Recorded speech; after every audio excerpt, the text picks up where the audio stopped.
Bonjour à tous, c'est David. Après une bonne séance de cardio matinale, me voici devant vous et j'étais inspiré. Vous savez que j'essaie de faire des vidéos sous inspiration. J'ai donc été inspiré et là on va parler des relations et plus exactement de l'indice des relations. Je peux appeler ça l'évaluation numérique des relations ou bien l'indice des relations. Alors, il y a beaucoup de personnes qui ne savent pas évaluer les différentes relations qu'ils ont avec les autres personnes. En réalité, chaque personne, quelle qu'elle soit, que cela soit ton épouse, ton époux, tes enfants, des collègues à l'école, des membres de la famille, des collègues au travail, quelle que soit la personne avec laquelle nous entrons en relation, il y a une dynamique de relation qui est établie.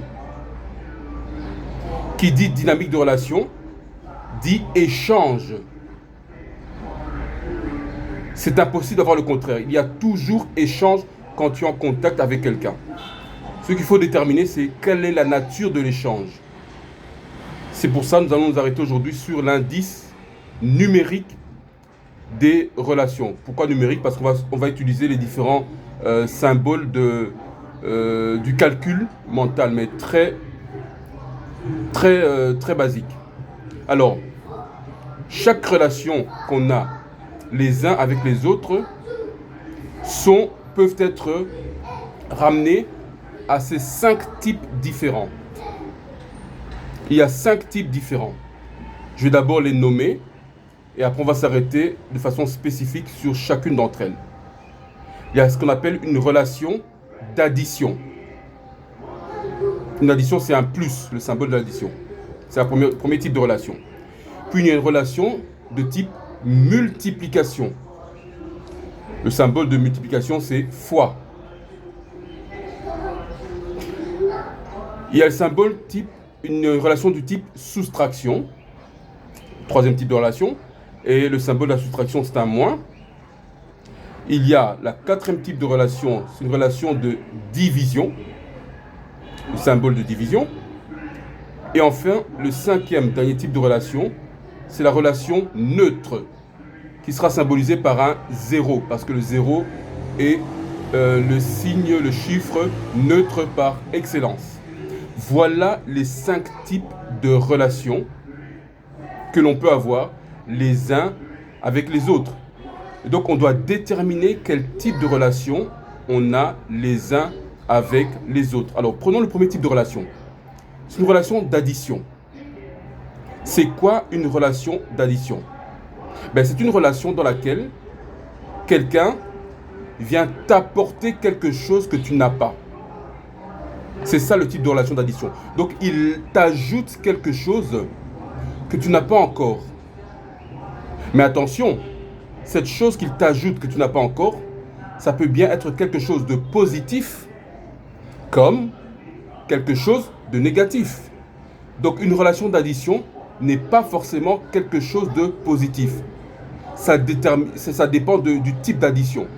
S'il t'ajoute quelque chose de négatif, et donc en réalité, c'est une relation qui est mauvaise.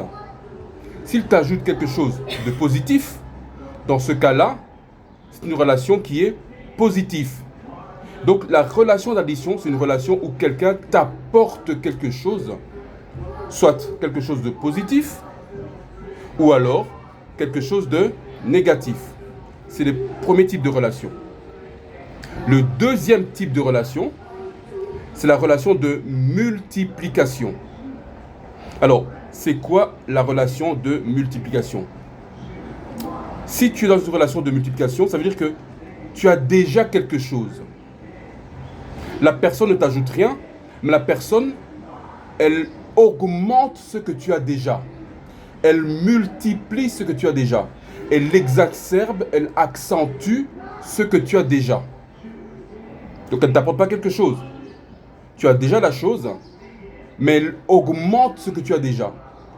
Et ici également, c'est augmenter aussi bien dans le mal qu'augmenter aussi bien dans le bien.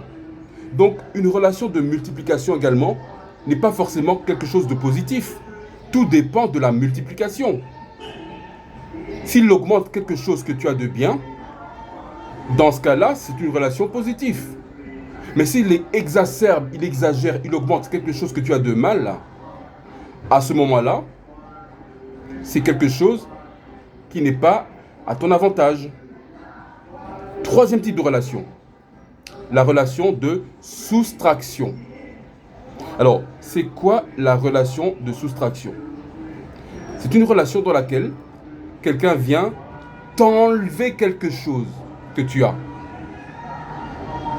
Il vient te prendre quelque chose, te soutirer quelque chose. Et encore une fois ici, ça peut également être quelque chose de bien qu'il te prend, comme ça peut être quelque chose de mauvais qu'il te prend. Donc une relation de soustraction n'est pas forcément non plus une mauvaise relation. Tout dépend de la chose qui est prise. Si c'est une chose mauvaise qui est prise, ou bien si c'est une chose bonne qui est prise. Donc ça dépend de la nature de la chose. Quatrième type de relation, la relation de division. Alors, c'est quoi une relation de division? Eh bien, une relation de division, c'est simplement une relation dans laquelle quelqu'un te sépare d'une ou de plusieurs autres personnes, ou bien il te sépare d'une ou plusieurs autres choses. C'est pour ça qu'on parle de division.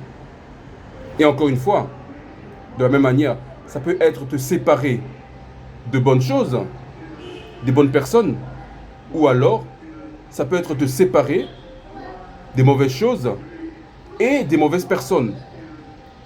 Donc, encore une fois, tout dépend de la nature de la chose qui est le sujet de la séparation, ou bien de la nature des personnes qui est le sujet de la séparation. C'était la quatrième type de relation. Le cinquième et dernier type de relation, c'est la relation neutre. Alors évidemment, c'est la plus facile à considérer. Neutre, c'est 0. Ça veut dire que la personne en question ne t'apporte rien de spécifique et ne te retire rien de spécifique. Elle te multiplie rien de spécifique et elle te divise rien de spécifique. Donc ça veut dire qu'elle soit là ou qu'elle ne soit pas là, il n'y a aucun changement. Il n'y a aucune incidence. Il n'y a aucun effet. Et donc c'est très important dans nos relations les uns envers les autres de déterminer quelle est la nature réelle de nos relations. C'est quoi l'indice relationnel que j'ai avec telle personne, avec tel homme? C'est quoi l'indice relationnel que j'ai avec telle femme? C'est quoi son nombre? C'est quoi le numérique qui se rattache à tel homme et à telle femme?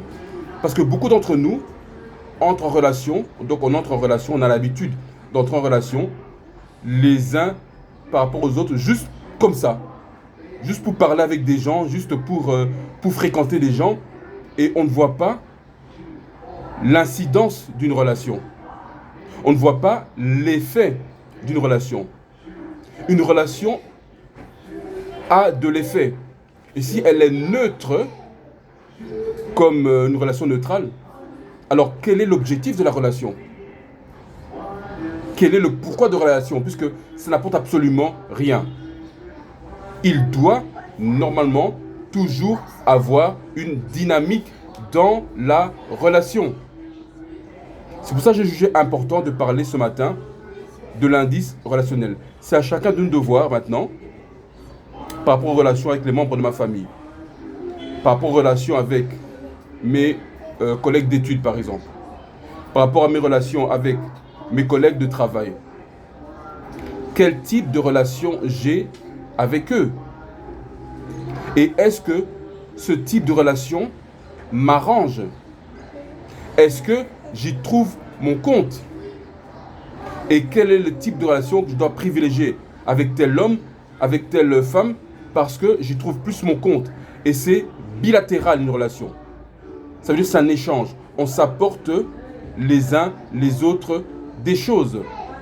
Voilà, donc c'était l'indice des relations, donc l'indice numérique des relations. À la prochaine.